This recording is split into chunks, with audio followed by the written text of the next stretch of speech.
Welcome everyone to the Real Life, Real Stories podcast. Today we've got an amazing guest.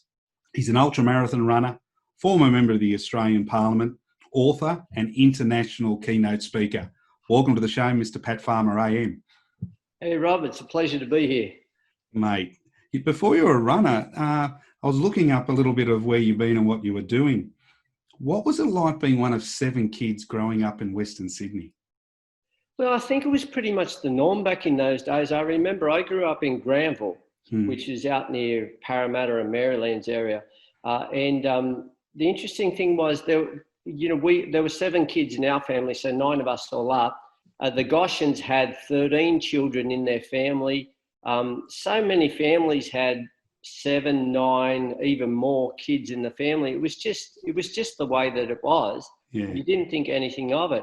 The funny thing is, these days, if a family has three children, they think that they're doing it hard and they run around and they don't know whether they're coming or going, the parents. And yet, our parents seem to do it just, take every step in their stride and be able to manage it quite well. So it's just what you get used to, But I have to say now in later years, it is so nice to be part of a big group, and that big group is my family, and we still see each other regularly. And now with all the nieces and nephews, it's beautiful to see them all together and just see, such big numbers, and it's beautiful.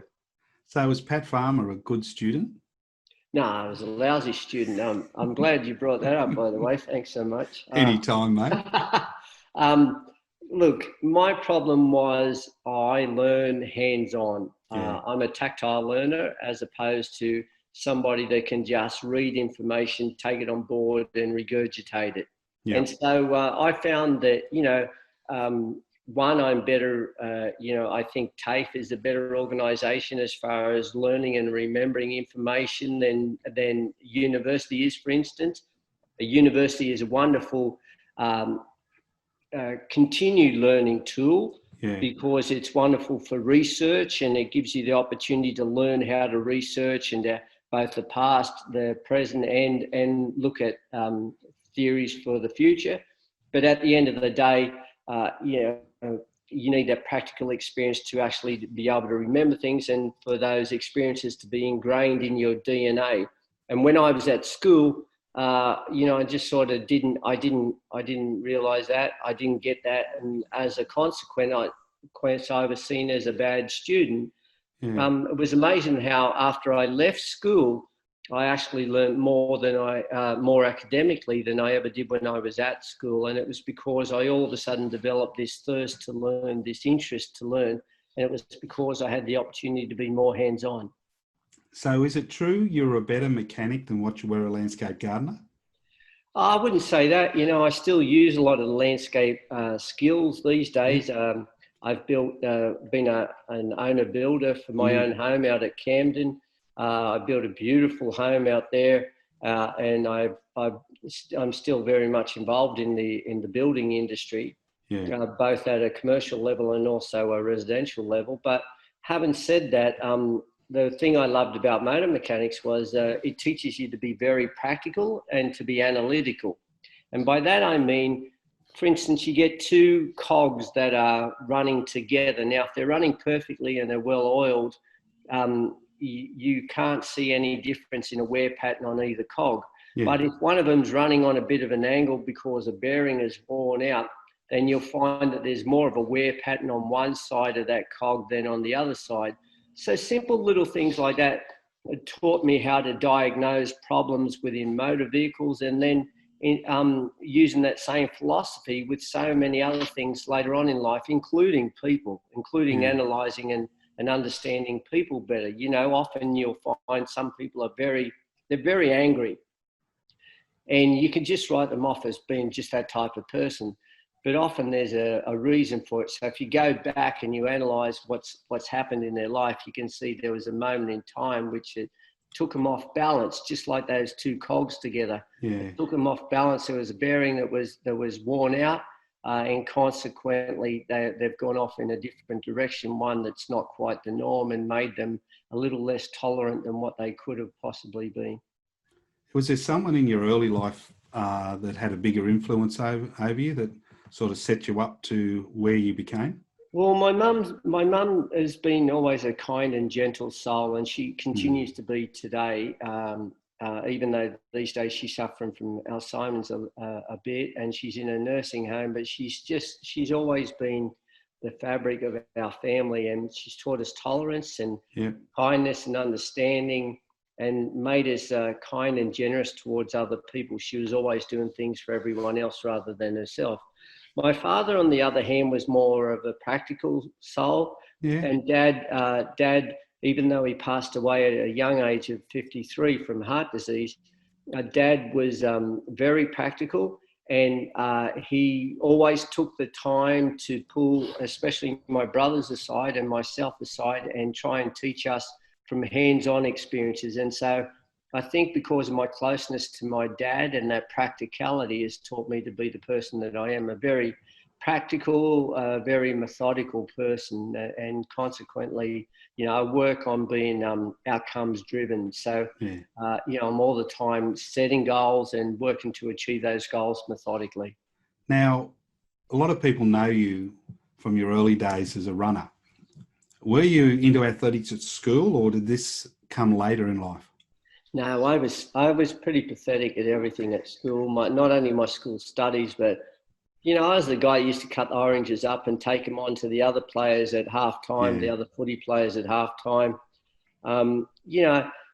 I didn't mind playing cricket so long as we used a tennis ball instead of a 6-stitch, a hard ball, and so long as we used a fence paling instead of a proper cricket bat.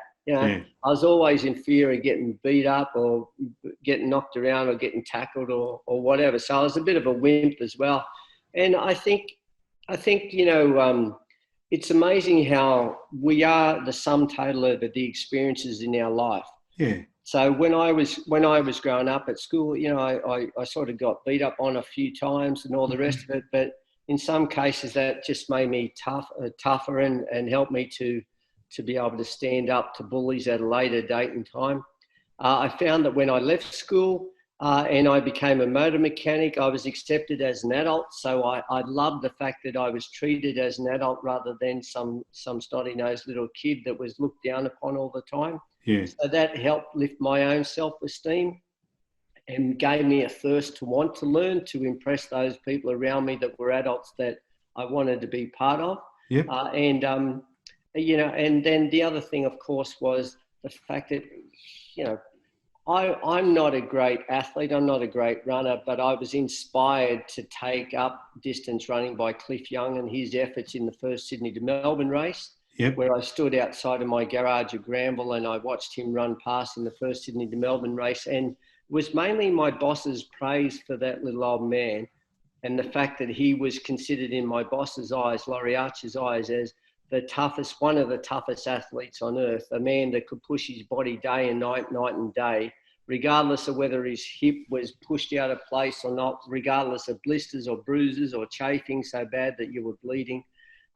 He pushed on and on and on to achieve his goal, which was to make it from Sydney to Melbourne in what was considered the toughest foot race on earth. So my desire was to be somebody that my boss would also admire. And if that meant taking up athletics or running, then so be it. And that's what I did. And then I just worked at it. And like anything, if you stick at it long enough, you'll bubble your way to the top. Now, early on, you were known, you did the Federation run, you ran across the Simpson Desert. I think you actually ran from New York to California. And you're famous, and it's something I've used when I've been doing coaching, when people said to me, how can I do that? And I said, an old friend of mine always said, put one foot after the other. And I've seen you on stage when you've done that, and people have looked at you and said, man, that's so simple. What is there something more to it? Or in those early years when, you achieved so much even before you got into politics, and you've achieved an amazing amount after. But with those early runs, was it that simple, or was there something else within you that drove you to achieve? No, it is as simple as that. It's like anything. If you practice and practice enough, you can learn to play the piano. If you sing and sing and sing and sing and sing and sing and sing and sing and sing, you will learn to sing. You know, some people obviously clearly are different to others. I wouldn't say better than others, but different to others. But everything that happens to us is about the neurons in our brain becoming so familiar with this act that we perform that it just does it as a reflex or second nature.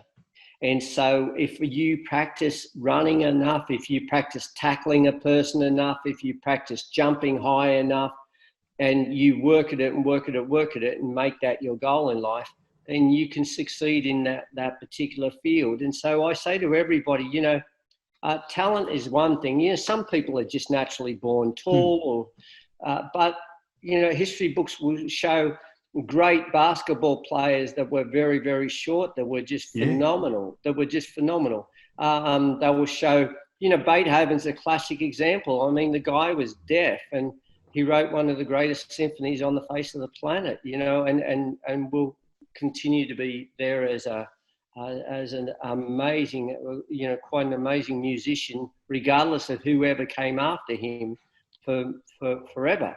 And so, you know, it's a matter of just working at something and working at it. And so I think people overcomplicate too many things. And often, you know, let me use lawyers as an example. No offense to the lawyers, but this is the way I perceive you guys. Bottom line is you complicate things so that you can provide yourself with an opportunity to simplify them for other people. And it's a classic contract, you know. There are things worded in certain ways in contracts so that it's difficult for the layperson to understand. And you actually need a lawyer to translate that through to everybody else. Now, things don't have to be that complicated. No. If everything was written in simple jargon, we could all understand it. But then, of course, there would be some lawyers out of work, I suppose. But the bottom line is, if we don't overcomplicate things and we just take things methodically and we stick at it until we achieve it, we can do anything. And that one step after the other is as simple as what my dad used to say to me when I was a kid, and that was, how do you eat an elephant? You eat it one bite at a time. 100%, mate, 100%. When you were doing the Federation run, you had people everywhere coming and seeing you, running next to you, and you had goals every day. You were speaking at night. But when you were doing things like the Simpson Desert and those ones, you didn't have all those people around you. Was it harder to run when you were just by yourself, or was it harder to run when there was all people wanting a little bit of pat as you were running?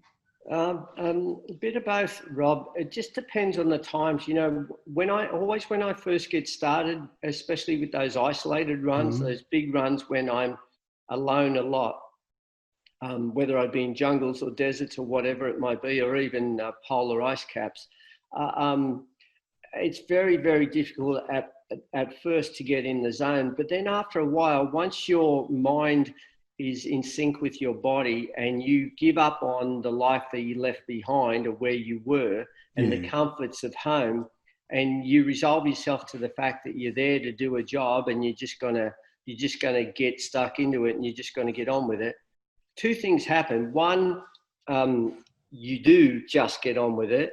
And you accept the weather conditions the way they are, you accept the climate the way it is, you accept the solidarity the way it is.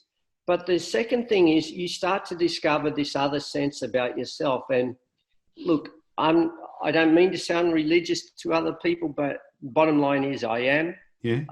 I believe in something. I believe in God, and I believe that God is a part of our spirit that's in each and every one of us. And when you're isolated, you tend to get in touch with that spirit within yourself. And you start to understand that there is a greater power than the physical presence of yourself. That is, that the size of your muscles doesn't determine how much you can lift. The strength of your legs doesn't determine how fast or how far you can run. What determines all of that is the strength of your spirit and your belief in that spirit. And so I become in touch with that spirit within myself. And a lot of people might think I'm on my own, I'm alone, but I pray a lot and I get in touch with myself. and I start to understand this greater strength that I have within myself. And I actually love that solidarity. Yeah. It's something that I love it. I don't experience it all the time because my busy life doesn't allow me to. But when I do have the opportunities to go away on these long runs and be in places that many people would see as isolation or solidarity, I see as being, just a wonderful experience to get to know myself better and to understand the human being that I am. Now, a lot of people listening to your story would go, what the hell was Pat thinking when he accepted a challenge to go into politics? I mean, it isn't the chosen field a lot of people go into. What got your interest up when someone said, Pat, we'd like you to represent the people of Macarthur? There must have been something different there, because it hasn't got the best reputation. Well, I'll tell you two things, Rob. One is I'll never forget Mal Meninga on the radio. And Mal is somebody that everybody knows is a really down-to-earth rugby league football player. Yeah. And just a really nice, decent guy. And he was asked to go into politics, and he said yes. And then next thing you know, he was being grilled by the ABC, and he's gone, excuse my language, he's gone something along the lines of, oh shit, don't know why I'm doing this, I'm out of here. And then that was that. Basically, that's it. And he gave it away. And I mention that because for people that already have a presence, they're used to being regarded by other people as somebody nice and somebody special and somebody to be approached on a nice basis and to be looked up to. And so for somebody that has that, that sort of notoriety, then all of a sudden to be thrown into politics where it's like being on the side of a football team. Even if you're a great player and you're a good person, if you're an opposite team to the one everybody else is barracking for, they're booing you and hissing you, and they're carrying on, and it can be very demoralizing. And that's one of the things that I experienced after I'd already said yes. But having said that, I have a simple philosophy, and my philosophy in life is opportunities come along. Yep. You either take them or you live on regrets. And my wife and my children will tell you that I still haven't figured out what it is that I'm supposed to do with my life yet. And every day I wake up, I think, is this the day when I learn who I'm supposed to be or who I am? Yeah. And I'm wondering, am I on this planet to save somebody's life today, or to do something noble today, or to do something different, or whatever? And so I continuously keep looking for that opportunity. With that in mind, I take those opportunities when they come along. If ever I get asked to do something unusual or something different, I take it, because I'm never sure whether that's where I'm supposed to be or not. And I will never know unless I try. And so I give everything a crack, and I did. I was asked by the Prime Minister of Australia, as you quite rightly said, after I ran around Australia for the Centenary Federation, which in itself seems a little bit odd, because we're living in a time now with this whole COVID-19 thing where the states are basically becoming their own identities. They're closing off their own borders. They're making themselves kingmakers, and they're protecting their borders and their own territories. And yet my run was to talk about the whole of the country being united as one nation, having one currency right across the board, one language right across the board, having being able to travel from one state to the next state without a problem whatsoever, because we're all Australians and we're all in this together and we're all here together. And it was a wonderful thing and a wonderful message that I was relaying with my journey and my simple footsteps. However, times change, and at this point in time, I'm genuinely questioning whether people could ever reflect on that ever again. And perhaps when this whole thing's over, I might go out and run around Australia again just to unite us all back together again. Who knows? Like, who knows? When you're talking about politics, and we will get on to more about your running and what you do these days, but you surrounded yourself with people by your own admission that love to confuse things, lawyers. Yeah. What you achieved a lot with a lot of people who weren't in your area won't know about, but everyone in the area knows. You achieved a lot of stuff that had never been achieved before.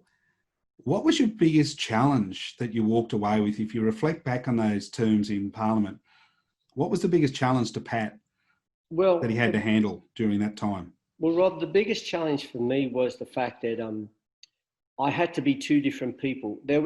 See, with every member of parliament, there is this person that is elected by the people in the area where they come from. And for me, it was the people of Macarthur.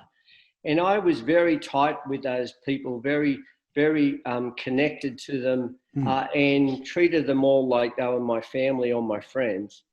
And then I would go down to Canberra, and you had to be a show pony down in Parliament House in Canberra. You had to be this person that had this national facade, that had to be able to perform well in front of a TV camera, that had to be able to, you know, sometimes even, you know, perhaps perhaps even sort of gang up on other members of parliament just because they were on the other side, or just because they were different, they had different views to yours. Whereas Pat Farmer, the person in the electorate, was just Pat Farmer, and he was this person that I was wholly and solely geared around. Okay, what can I provide for this area? What can I get that they haven't got? Is there level crossings where the trains are still going across the road? Do we need bridges? Do we need roads? Do we need expansion of hospital services? Do we need hospitals? Do we need expansion of the education services that are there?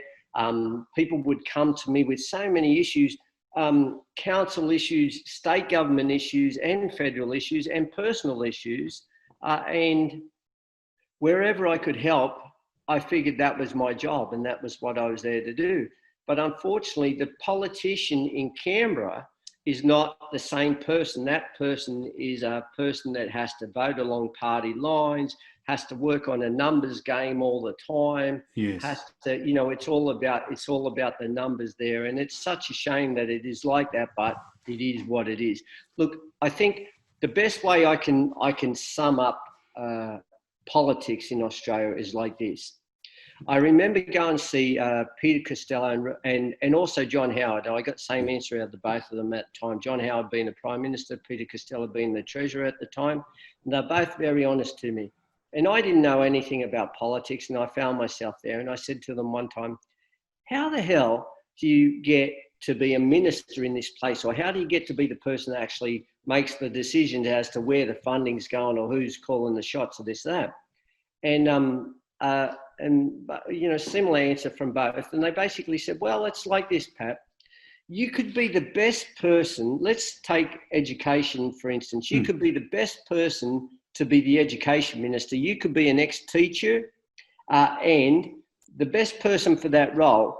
And if you're in New South Wales, and we already have enough ministers in New South Wales, then you won't get the job.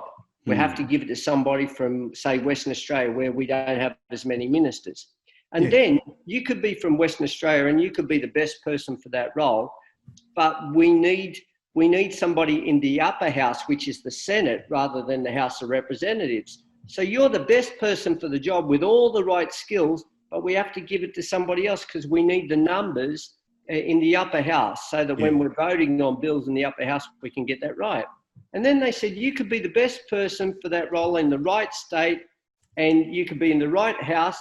But if you're a man and we need to get a gender balance right, then you're not going to get the gig. And so this is the problem with politics in Australia, is instead of it being like a company where you get the person with the most amount of knowledge doing the job for that company, you end up with people that have got the right numbers to be able to get to that position.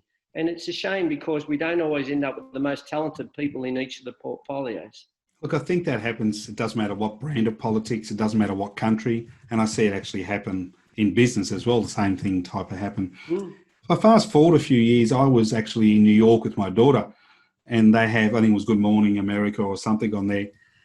And I'm sitting there and the American announcer comes on and said, we're going to be going to Central Park in a minute. There's a crazy Aussie who's running around Central Park with some car tyres and a rope or something, training for some ridiculous run. Pat, the pole to pole, what were you thinking and why did you do it? Well, firstly, let me say the people of America love Australians. They do. They welcomed me as if I was one of the family. And yeah, I seemed weird for sure. It was winter. Well, it was around Christmas times, around Yeah. January, and we had a very cold snap. Temperatures were dropped down around -4, -5, sometimes a little bit higher, and there was often snow overnight. And so I would drag these tyres from where I was staying up in Harlem down to Central Park and drag them around there with a harness around Central Park. And I do 3 or 4 laps of Central Park. Now it's about approximately 10 kilometres around Central Park. So I would do, I'd do a few trips of that around there by the time I'd left the apartment, down around Central Park and back again. And that was my training. And it, 1, got me used to the cold. 2, got me used to pulling a sled around. And 3, it was my base before I headed from there up to Norway, and then from Norway into the North Pole itself. Yeah. But it was an incredible experience for me. I had my 2 children there with me, Brooke and Dylan, while I was training. Yeah, America, New York is one of the few places on this planet where you can be anything or anyone. That's and you true. will fit right in. You fit Yes. right in. It's a crazy place, but it was great. Now, I followed you on the pole to pole. I mean, we used to get it daily updates of where you were, what you're doing, and then it would go blank for a couple of days because no one knew where you were because there was no coverage. But we sort of knew roughly. You went through every different type, cold, water, heat, everything when you did that.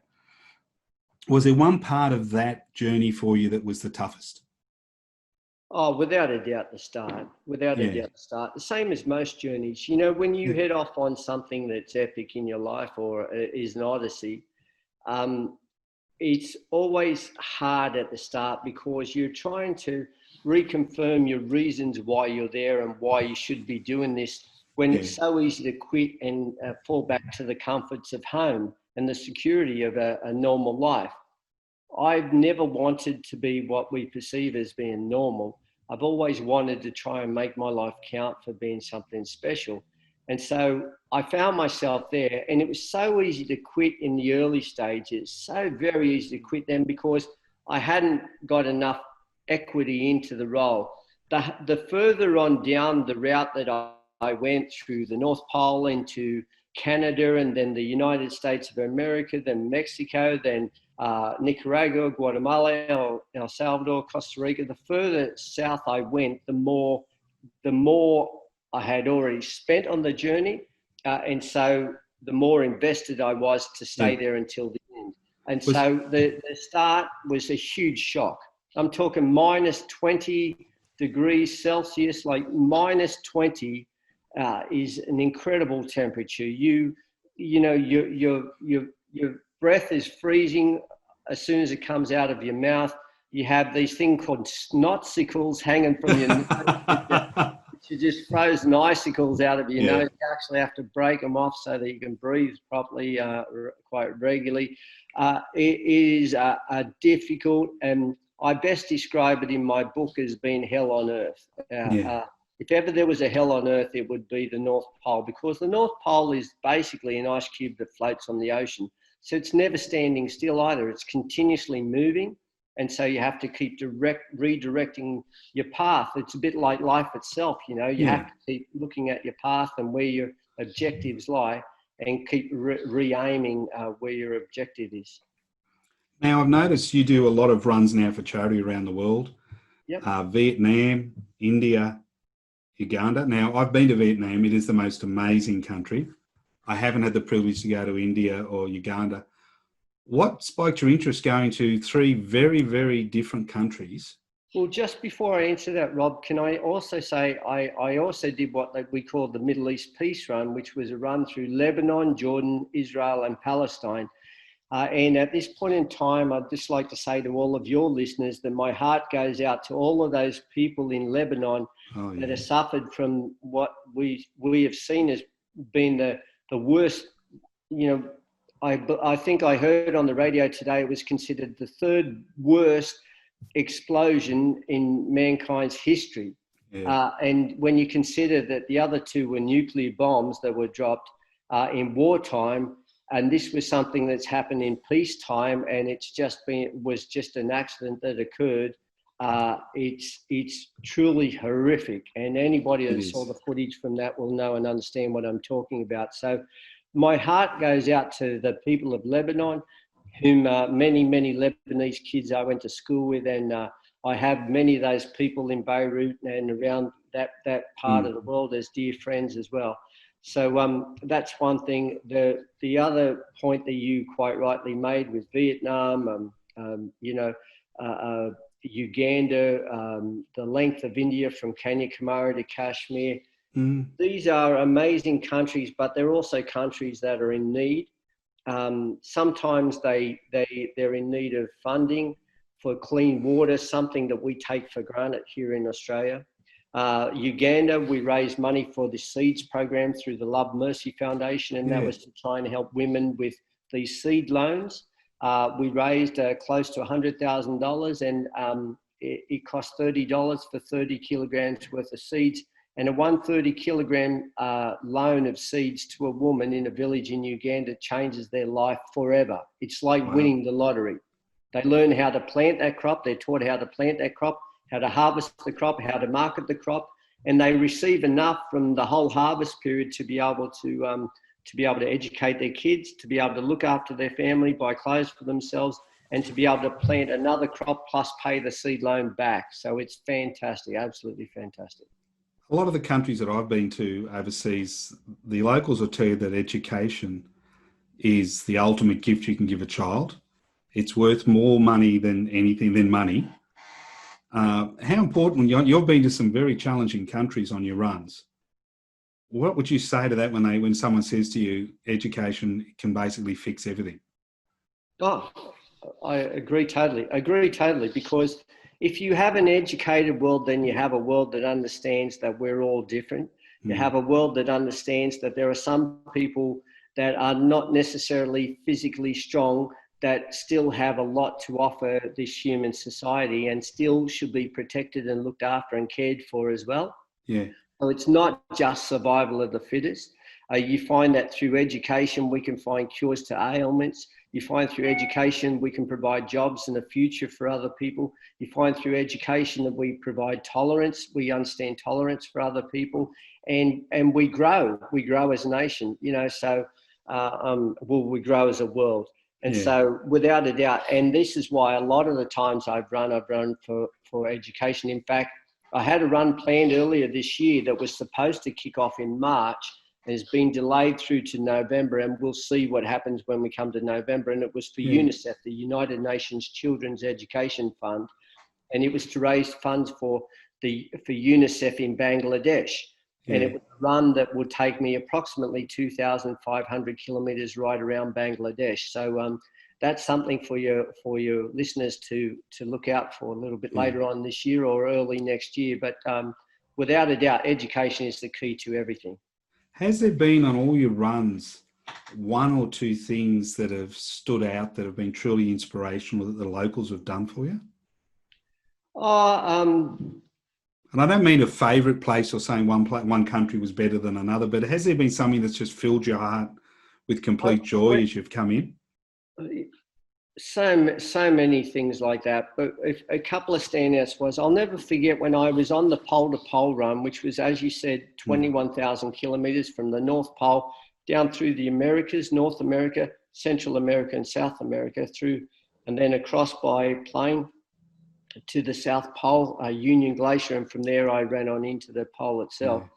But on that particular journey, I had to go through the Darien jungle, and it was a place that separates Colombia from Panama, and it was considered at the time, so we're talking 2011, as being one of the most dangerous places on earth, without a doubt. And it was because a lot of the drug runners were using the jungle there to bring drugs and also arms up through from South America to Central America to try and fund a drug war that was going on between Mexico and America, or Mexico and the Mexican government.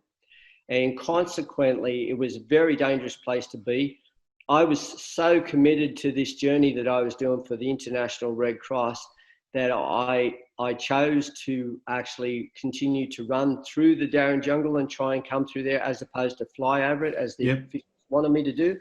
And as a result of that, the Panamanian government and the Colombian government assigned me 19 armed soldiers that were specialists in that part of the world. Yeah. And their job basically was to go into the jungle in what they considered was what they called hunting season, find the bad guys and kill them, just kill them.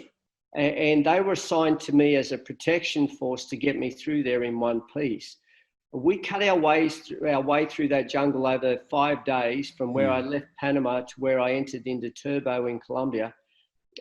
We cut our way with machetes through there. They had machine guns, they had hand grenades, they had all sorts of different things there to protect us as we went through. And we went through the jungle there. We cut our way through the jungle. We couldn't go out into the open because we would have been sitting ducks. But we made our way through the jungle there. And as I made my way through there, I got to know these soldiers quite well.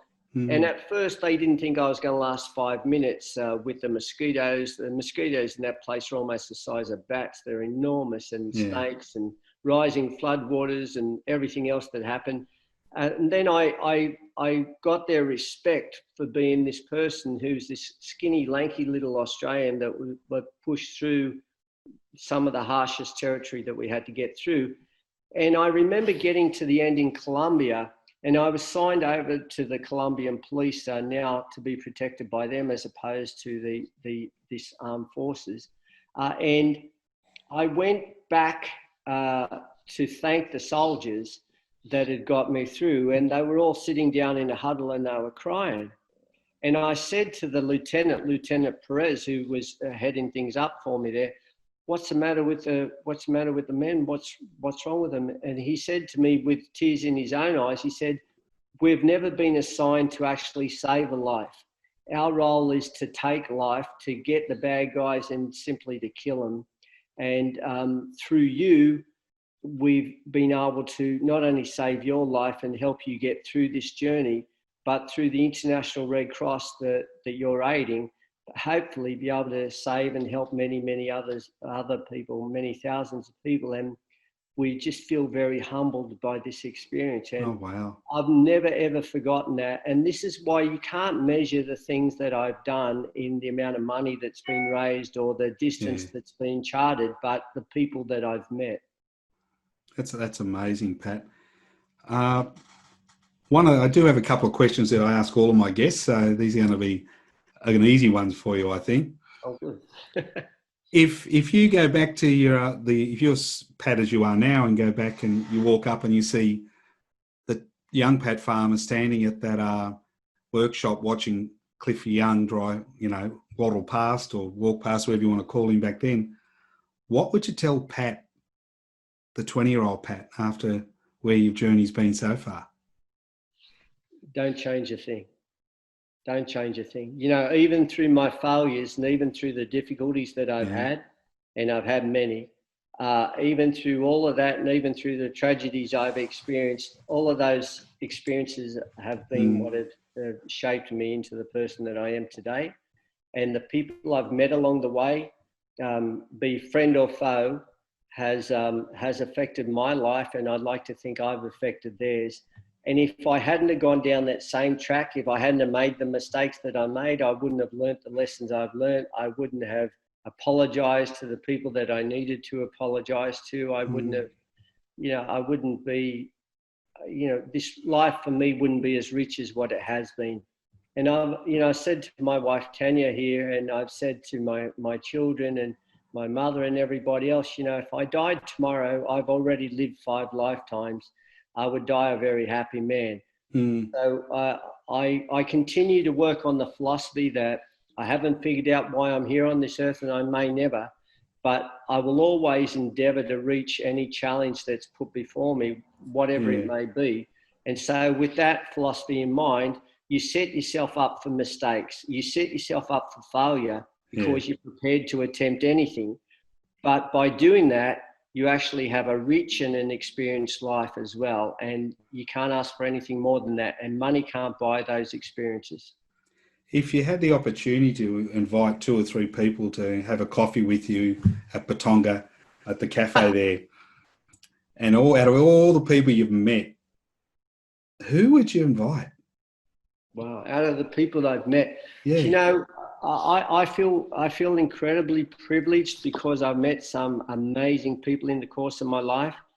There was a little girl, her name's Nellie Dargan, and Yes. she lives out Campbelltown Way. She had a beautiful voice, and she and my daughter Brooke became great friends. A young Aboriginal girl who was a great role model and example to a lot of other kids in the area because she didn't do it so easy, and she had a tough upbringing. Her grandmother has raised her, and Nellie and her grandmother still stay in touch with me.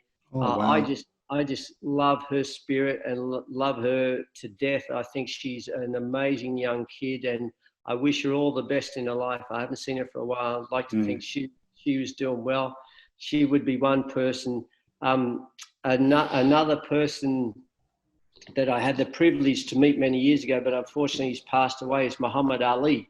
I Yeah. met him during the 2000 Olympics. Yeah. He was suffering badly from Parkinson's disease at the time, and he was so kind to my mother. I was Michael Knight, who was on the other side of politics from where I've been in myself in recent times, but who was a wonderful advocate for getting things done for the people of Campbelltown, and was a good man to boot.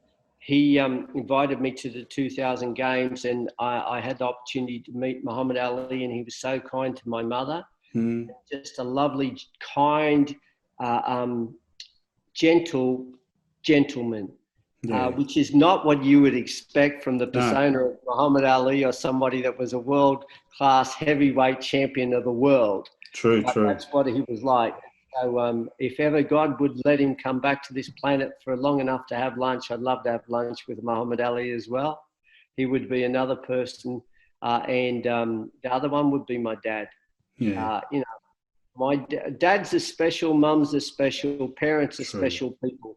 And, you know, this was best summed up by my father-in-law. He said to me a long time ago, he said to me, Pat, do you know who such and such a person was? And I said, no, I don't know who you're talking about. And he said, oh, he was a famous explorer. And then he said to me, do you know who such and such a person was? And he told me his name, and I said, no. And he said, oh, well, he was a very, very, very famous politician many years ago in America. I said, oh, no, I'm sorry, I don't know who he was. And he said, do you know who Frank Farmer was? And I said, yeah, that was my dad. And he said, that's amazing, you know. He said, I've just told you all these people that are world famous and achieved amazing things and down in the history books and will be there forever in the history books. And yet you don't remember any of them, and yet they've been around in your lifetime, and certainly their notoriety has. But you, of course, know who your father was. And I said, yes. And he said, well, just remember that the most important people on this planet are parents, because they have the opportunity to shape a person's life more than anyone who is rich and famous. And I've never forgotten that. Well, Pat, all I can say is I've known you for a long time. It's been an honour to have you on my show today. You are a real inspiration, as much as you don't like to admit that from time to time. And you have changed a lot of people's lives, and you have shown them that just by putting one foot after the other, they can achieve anything. Your legacy will go on. Who knows what your next journey is going to be? But, mate, all I can do is wish you all the best, and we may catch you on the road one day, and I might even run beside you. Yeah, thanks so much, Rob. It's an absolute pleasure, and I look forward to that moment. No worries. Thanks.